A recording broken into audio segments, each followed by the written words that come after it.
প্রতিদিন ঘন্টার পর ঘন্টা গেম খেলছো, কিন্তু কি অর্জন হচ্ছে তাতে? তোমার বাবার কষ্টার্জিত টাকায় কেনা মোবাইলটা কি সত্যি গেম খেলার জন্য? যে সময়টা এখন তুমি গেমে হারাচ্ছ, তা যদি ফিরে না আসে তখন কি করবে তুমি? এক সময় ছিল তুমি নতুন কিছু শিখতে চাইতে, জীবন নিয়ে স্বপ্ন ছিল তোমার। আর এখন রাত 2টা 3টা পর্যন্ত গেম খেলছো।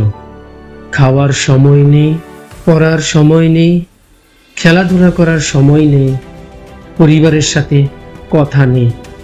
বাবা মা পাশে বসে থাকে, অথচ তুমি চোখ রাখো স্ক্রিনে।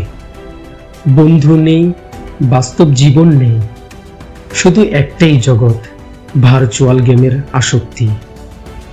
তুমি জানো না এই গেমগুলো আসলে তোমার মস্তিষ্ক ধ্বংস করছে।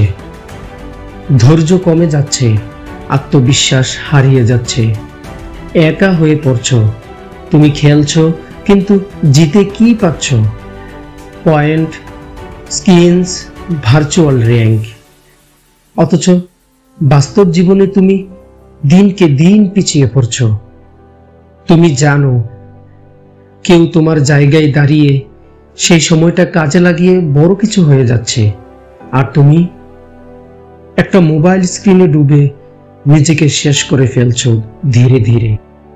একদিন হয়তো তোমার বাবার চাকরি থাকবে না, তখন সংসার চালাবে কে? একদিন তুমি বড় হবে, তখন এই গেম কি তোমার খাবার জোগাবে? মনে রেখো, গেম তোমাকে 2 মিনিটের আনন্দ দিতে পারে, কিন্তু জীবন গড়ে দেয় শিক্ষা, পরিশ্রম আর ধৈর্য। আজ একটা সিদ্ধান্ত নাও, আর না, আজ থেকে নিজের জন্য, নিজের স্বপ্নের জন্য তুমি বদলাবে। দিনে 3 ঘন্টা গেম না খেলে যদি তুমি সেই সময় বই পড়ো, কোনো স্কিল শিখো, নতুন কিছু করো, 6 মাসেই তুমি এমন কিছু হতে পারো যা অন্যরা কল্পনাও করতে পারবে না। প্রতিজ্ঞা করো এখনই, আমি আর গেমে আসক্ত হব না। আমি নিজের জীবন গড়ব, আমি বদলে যাব। তুমি যদি সত্যি বদলাতে চাও, আমি আছি তোমার পাশে। এই ভিডিও যদি তোমার অন্তরে কিছু জাগিয়ে তোলে, শেয়ার করো অন্যদের সাথে, কারণ হয়তো তোমার এই শেয়ারই আরেকটা জীবন বেঁচে যাবে।